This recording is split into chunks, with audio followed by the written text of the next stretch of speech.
इत्तेहादुल मुस्लिमीन के senior कायदी Sameer Sajid builder साहब, इस इलाके के हमारे नौजवान साथी नदीम पटेल साहब यहाँ पर मौजूद, तमाम मौजूद बुजुर्गों, साथियों, नौजवानों, मैंने अपने इस इलेक्शन की सबसे पहले रैली जो है वो आपके इलाके नारेगांव से शुरू किया हूं। आप इस बात से अंदाजा लगा सकते हैं कि मेरे दिल में नारेगांव क्या मुकाम रखता है।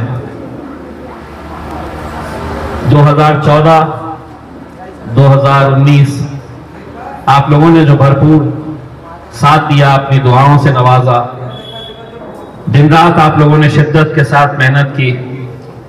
कुछ महीने पहले जब लोकसभा का इलेक्शन आया, उस लोकसभा इलेक्शन में आप लोगों ने जिस कदर मेरे लिए काम किया, दो अलग अलग ताकतवर पार्टियों का एक झुंड, एक तरफ 3 पार्टी महायुति की, दूसरी तरफ महाविकास आघाड़ी की 3 पार्टी, और हम अकेले लड़ रहे थे। अकेले लड़ने के बावजूद भी अल्हम्दुलिल्लाह ये आप लोगों की बदौलत 3.5 लाख वोट हमने हासिल किए। यकीनन हम सब की उम्मीद थी, हम सब की ख्वाहिश थी, हमारी दुआएं थी कि हमने ये सीट जीतना चाहिए, क्योंकि पूरे महाराष्ट्र के अंदर इकलौती एक मुसलमान सीट थी। लेकिन जो भी नतीजा आया, कहते हैं कि अल्लाह जो भी करता है कहीं ना कहीं कुछ ना कुछ उसमें खैर होता है। हम उस फैसले को अल्लाह की रजामंदी समझकर हम आगे बढ़े, और आज मैं मेरे कायद बैरिस्टर असदुद्दीन अवैसी साहब का तहे दिल से शुक्रिया अदा करता हूं कि उन्होंने दोबारा मुझे ये मौका दिया कि आपकी आवाज बनकर महाराष्ट्र की विधानसभा के अंदर जा पहुंचूं। आज मुल्क के और खास तौर से महाराष्ट्र के जो हालात हैं आप बखूबी जानते हैं। इस इलेक्शन में क्या क्या खेल खेले जा रहे हैं ये आप अच्छी तरह से समझ रहे होंगे। पूरे महाराष्ट्र में सबसे ज्यादा उम्मीदवार, पूरे महाराष्ट्र में जिन लोगों ने फॉर्म भरा कि हमें भी इलेक्शन लड़ना है, 110 उम्मीदवार मैदान में उतरे, और इन 110 उम्मीदवारों में सबसे ज्यादा अगर किसी एक जमात के उम्मीदवार उतारे गए तो वो हमारे मुसलमान हैं। 28 उम्मीदवार मेरे खिलाफ खड़े किए गए हैं। मैं ये नहीं कह रहा हूं कि वो खड़े हुए हैं, उन्हें खड़ा किया गया है। और किसकी तरफ से खड़ा किया गया है? भारतीय जनता पार्टी के मिनिस्टर यहां से जो लगातार जीत कर आ रहे, वो साजिश हम अच्छी तरह से समझते हैं कि जब भी ऐसे इलेक्शन आते हैं, सड़क चलते किसी मुसलमान को पकड़ा जाता है, हाथ में कुछ पैसे थमाए जाते हैं ताकि वो 500, 200, 1000 वोट ले सके, और वो खड़ा हो जाता है चंद पैसों के लिए। विड्रॉल की डेट अभी शुरू है, 4 तारीख तक ये उम्मीदवार मैदान से हट सकते हैं, और मैं उनसे अदबन गुजारिश करना चाहूंगा कि ये पैसा जो तुम्हारे हाथ में दिया गया है ये जिंदगी भर चलने वाला नहीं है। ये तुम्हारी क़यादत को खत्म करने के लिए ये तुम्हारे हाथ में ये पैसा दिया गया है, कितने दिन चलने वाला है। लेकिन आज ये हालात हमारे सामने अगर आ रहे हैं तो ऐसे ही चंद लोगों की वजह से जो इलेक्शन के वक्त में हमारे वोटों को बांटने का काम करते हैं। आप अच्छी तरह से समझ रहे कि इम्तियाज जलील हो या नासिर सिद्दीकी साहब हो, उन्हें हराने के लिए कैसी कैसी ताकतें काम कर रही है। शिवसेना 2 है, एक दूसरे के कट्टर मुखालिफिन है, लेकिन एक शिवसेना का नुमाइंदा पीछे हट जाता है ये कहकर कि अगर हम दोनों लड़ते रहे तो कोई मुसलमान चुनकर आ जाएगा, कोई मजलिस वाला चुनकर आ जाएगा। उनकी सोच ऐसी है, और हम एक अल्लाह एक रसूल को मानने वाले हम कितने हिस्सों में बढ़ गए हैं। ये कितने अफसोस और शर्म की बात है हमारे लिए। या आप लोगों से मैं अदबन गुजारिश करता हूं, अगर किसी ऐसे शख्स को जानते हैं जो इस चुनावी मैदान के अंदर उतरा हुआ है, ठेला लगाने वाला, ऑटो रिक्शा चलाने वाला, चंद पैसों के लिए आज पूरी कौम का सौदा करने के लिए बैठे हुए हैं, यह कितने अफसोस और शर्म की बात है। क्या होगा?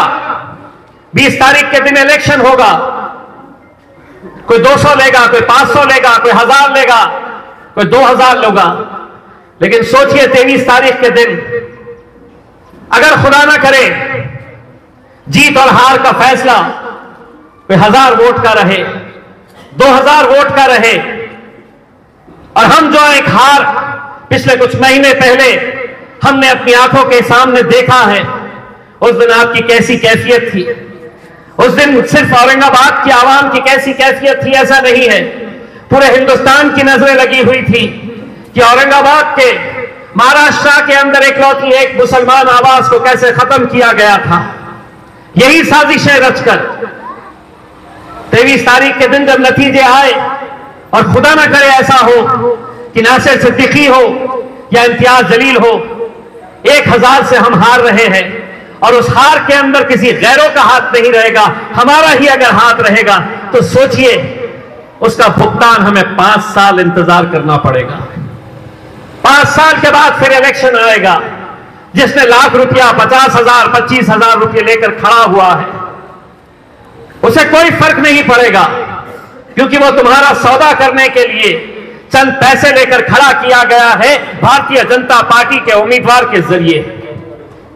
कहीं ना कहीं अब वक्त आया है हम मुसलमानों को यह समझने का कि अगर हम ऐसे ही बढ़ते रहे, ऐसे ही साजिशों का शिकार होते रहे, तो आज महाराष्ट्र से इकलौती एक मुसलमान आवाज जो असदुद्दीन अवैसी के साथ अल्हम्दुलिल्लाह आप लोगों की वजह से 2019 के अंदर मुझे मौका मिला था 5 साल वहां पर जाकर आपकी नुमाइंदगी करने का। हारने के बाद भी हम पीछे नहीं हटे, हारने के बाद भी हम कमजोर नहीं हुए। जब हमारे नबी करीम सल्लल्लाहु अलैहि वसल्लम के खिलाफ कोई गुस्ताखी करता है तो हम महज जाकर कोई आंदोलन नहीं किए, कोई मेमोरेंडम देकर हमने अपनी तस्वीरें नहीं खिंचाए। हमने उस वक्त ये ऐलान किया कि आए हुकूमत, तुझे जो भाषा समझ में आती है उस भाषा में जवाब देने की ताकत अल्हम्दुलिल्लाह हम सब के अंदर है।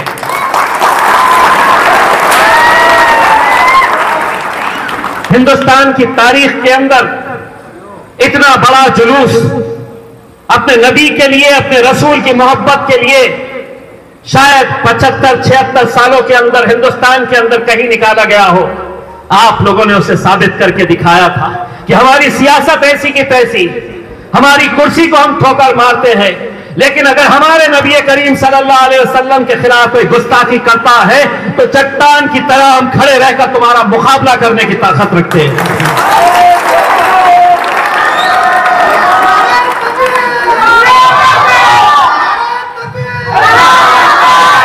मेरे भाई, मैं आप लोगों से सिर्फ इतनी अदबन गुजारिश करता हूं, 20 तारीख के दिन इलेक्शन है। मैं जब पैदल दौरा कर रहा था, बहुत सारे बुजुर्ग लोग मुझे मिले हैं। कुछ बातें मैं आपको बताना चाहता हूं। अगर किसी के घर में 85 साल 85 इयर्स 85 साल के कोई बुजुर्ग है, आपकी दादी, आपके नाना, आपके दादा अगर कोई है, तो मेहरबानी करके उनका वोटर कार्ड आप मतीन साहब और उनकी टीम को दीजिए। उन्हें 20 तारीख तक वोट डालने के लिए किसी बूथ पर जाने की जरूरत नहीं है।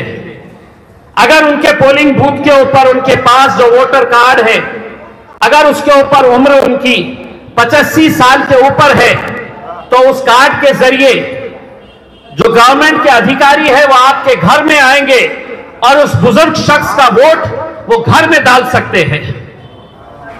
अगर कोई अपाहिज है जो चल नहीं सकता है, हाथ माजूर है, पैर से चल नहीं सकता है, बिस्तर पे है, अपाहिज हो गए हैं, तो ऐसे लोगों के लिए भी यह सुविधा मौजूद है ऐसे अगर कोई इस इलाके के अंदर जो चल नहीं सकते हैं, जो अपाहिज है, जो माजूर है, उनकी भी जानकारी इस ऑफिस के अंदर दीजिए। हम ये इंतजाम करेंगे कि उनके घर पे आके, वहां पर सरकारी अधिकारी घर पे आकर उनका वोट ले सकते हैं। एक और बात, गरीब बस्तियों में इलेक्शन से कुछ दिन पहले कुछ दलाल आते हैं, आपका कार्ड लिया जाएगा कि हमको आपका इलेक्शन कार्ड दे दो, हमको आपका आधार कार्ड दे दो। आपको किसी जगह पर ले जाया जाएगा, आपके हाथ पे इंक लगा दी जाएगी और उसके बदले में आपको या तो 300 रुपये दिए जाएंगे या 500 रुपये दिए जाएंगे, या अगर बहुत हराम की दौलत है तो 1000 रुपया आपको दिया जाएगा। मैं तमाम नौजवानों से, मेरे शेर दिल नौजवानों से नारेगांव के, अगर कोई ऐसी हिम्मत करता है वहीं उठा के पटक दो। कोई अगर ऐसा खेल खेलने के लिए आ रहा है, आप लोग चौकीदार बन जाओ, जिम्मेदार बन जाओ कि कोई अगर ऐसा इस तरह का खेल खेलने के लिए आएगा, लोकसभा इलेक्शन के वक्त गरीब बस्तियों में जाकर हजारों वोट शिवसेना भारतीय जनता पार्टी को इसी तरह से दिए गए। आपके इलाके में भी आ सकते हैं, आपके इलाके में भी ये साजिश की जा सकती है।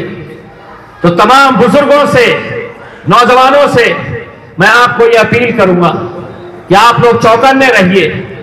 और एक बात ये कहना चाहता हूं कि जब मेरी हार हुई थी, मुझे बहुत सारे नौजवान बच्चे मिलकर रोते थे और मुझसे ये कहते थे कि इम्तियाज भाई, हमने पटाखे लाकर रखे थे।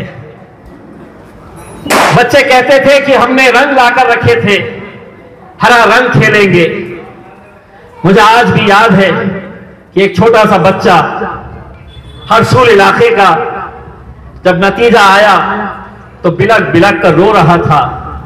उसके बाप ने उस बच्चे को मेरे पास लेकर आया और उन्होंने मुझसे कहा कि मेरा बच्चा रात में जब सो गया था, सुबह नतीजे आने वाले थे, तो छोटी सी प्लास्टिक की थैली के अंदर हरा रंग तकिए के नीचे रखकर सोया था कि मुझे नींद में से उठकर ये हरे रंग के साथ मुझे खेलना है। एक बच्ची छोटी बिस्तर के ऊपर पतंग रखकर सोई थी कि कल हमें पतंग उड़ने का यहां पर खुशी मनानी है करके। हमने मेहनत किए है मेरे भाई, लेकिन अल्लाह की मर्जी थी और अल्लाह की मर्जी के बगैर कोई चीज नहीं मुमकिन।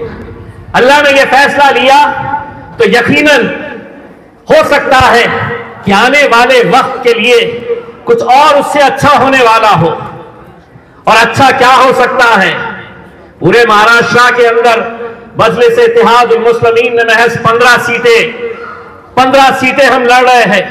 पूरे महाराष्ट्र में 288 सीटें हैं, लेकिन हमने चुन चुन कर 15 सीटें निकाले हैं और उसमें से अल्हम्दुलिल्लाह बहुत सारी सीटें ऐसी हैं जहां से हम जीत कर आ सकते हैं।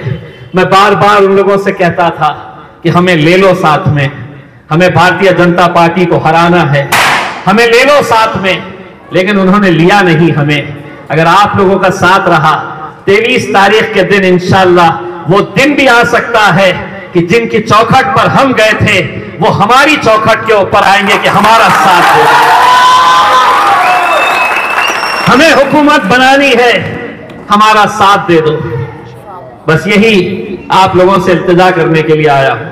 वोट बटेंगे तो हम हुकूमत में नहीं आ सकते, वोट बटेंगे तो हम कभी जीत नहीं सकते हैं मेरे भाई। मुझे मालूम है कि यहां पर और भी कुछ लोग हैं, और भी कुछ उम्मीदवार हैं जो आपके इलाके के अंदर आएंगे। अगर कुछ वोट भी अगर इधर उधर हो जाते हैं तो आप समझ लीजिएगा ये वोट जो है ये सीधा भारतीय जनता पार्टी के उम्मीदवार को जिताने के अंदर मदद करने वाला है। इसीलिए मैं आप लोगों से यह अदबन गुजारिश करता हूं, साथ ही साथ जाते वक्त सिर्फ इतना कहना चाहता हूं, 10 साल का इंतजार खत्म हो रहा है, शेर आ रहा है।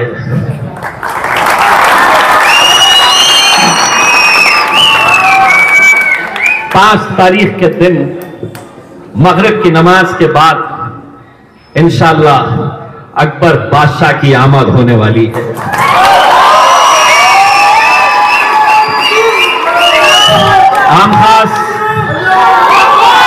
आम खास मैदान के ऊपर एक अजीम और शान जलसा अकबरुद्दीन अवैसी साहब का होने वाला है। बहुत सारे सियासी मुखालिफिन की नींद हराम हुई है कि ये क्यों आ रहा है।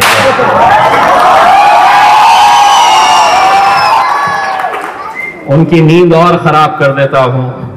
उसके 3 दिन के बाद बड़ा शेर भी आने वाला है। आप तमाम लोगों से मैं अपील करता हूं कि आम खास मैदान के ऊपर सिर्फ अकेले मत आइएगा। हमने खवातीन के लिए भी वहां पर इंतजाम करके रखे हैं। हमारी माओं को, हमारी बहनों को, अपने घर की मस्तूरात को जरूर वहां पर लेकर आए, क्योंकि हम समझते हैं कि आप तो रास्ते के ऊपर निकलकर लड़ते हैं, भिड़ते हैं, लेकिन हमारी कामयाबी उन हमारी माओं और बहनों की दुआओं के बगैर मुमकिन नहीं होती है।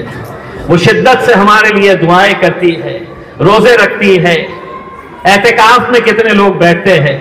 इसीलिए 5 तारीख के दिन आप खुद भी आइए, अपने घर की हमारी माएं और बहनों को भी साथ में लेकर आइए, और इंशाअल्लाह जिन जिन लोगों ने आज से कुछ महीने पहले रंग लाकर घर पे रखा था, 23 तारीख के दिन इंशाअल्लाह जश्न जरूर मनाएंगे।